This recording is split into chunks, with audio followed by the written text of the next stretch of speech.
Je me présente, je m'appelle Thalès et je suis un mathématicien grec de l'Antiquité. J'ai vécu aux alentours de 600 avant Jésus-Christ. Je vais aujourd'hui vous expliquer comment j'ai découvert mon théorème. Tout commence par un voyage en Égypte. J'ai rencontré dans ce pays plein de soleil le pharaon. Il m'a demandé de mesurer la hauteur de la plus grande pyramide de son royaume. Pour y arriver, j'ai dû me creuser les méninges. Je me suis donc dirigé vers la pyramide.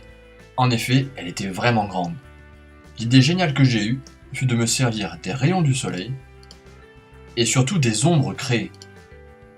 Je me suis rendu compte que le rapport entre mon ombre et l'ombre de la pyramide est le même que le rapport entre ma taille et celle de la pyramide. Il y avait donc proportionnalité. J'ai attendu que mon ombre mesure la même taille que moi. Cela signifiait donc que l'ombre de la pyramide était de la même taille que la pyramide elle-même. Je n'avais plus qu'à mesurer cette ombre pour trouver la taille de la pyramide. Je suis vraiment un génie.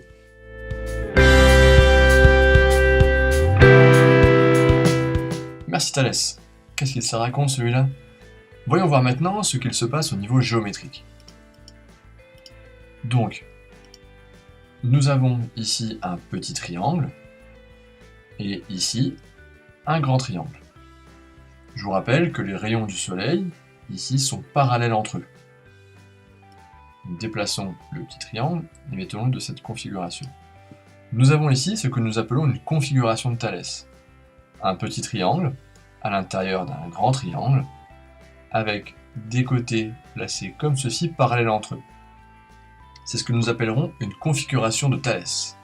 Et nous avons les longueurs des côtés du petit triangle qui sont proportionnelles aux longueurs des côtés du grand triangle. Nous allons voir maintenant comment écrire les rapports obtenus à l'aide d'une configuration de Thalès. Ces rapports qui correspondent aux rapports de proportionnalité qui existent entre les longueurs du triangle AMN et les longueurs du triangle ACB.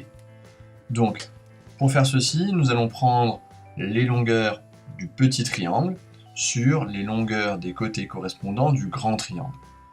Pour repérer les côtés correspondants, il faut imaginer que l'on étire le petit triangle jusqu'à arriver sur le grand triangle et voir où l'on arrive. Voyons voir sur le premier exemple, sur le premier rapport. Donc nous allons choisir par exemple le côté MN du petit triangle et le côté correspondant, si j'agrandis le petit triangle, MN arrive en BC. Donc le côté correspondant de MN, ce sera le côté BC. Donc, premier rapport, MN sur BC. Cette fois-ci, nous allons prendre le côté AN du petit triangle et nous allons voir le côté correspondant. Nous agrandissons le petit triangle jusqu'à arriver au grand triangle. AN arrive en AC qui est donc son côté correspondant. Deuxième rapport, AN sur AC. Troisième et dernier rapport, AM, dernier côté en fait du petit triangle. Quel est son côté correspondant pour le grand triangle? Eh bien, ce sera AB. Donc troisième et dernier rapport, AM sur AB. On constate que les rapports ont la même valeur, et ça c'est vrai, peu importe la position de la droite MN à l'intérieur du grand triangle, pourvu que MN reste parallèle à BC.